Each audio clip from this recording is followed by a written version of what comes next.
بسم اللہ الرحمن الرحیم۔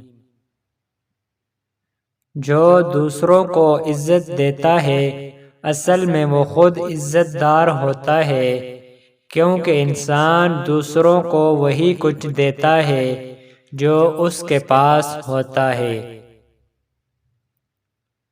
جاہل کے سامنے عقل کی بات مت کرو، پہلے وہ بحث کرے گا اور پھر اپنی ہار دیکھ کر دشمن ہو جائے گا۔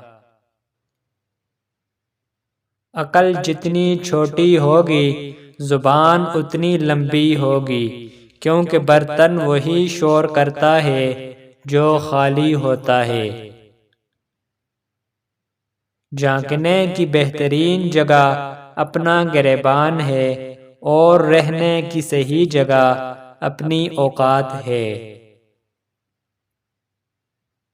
صبر ایک ایسی سواری ہے جو اپنے سوار کو گرنے نہیں دیتی، نہ کسی کے قدموں میں نہ کسی کی نظر میں۔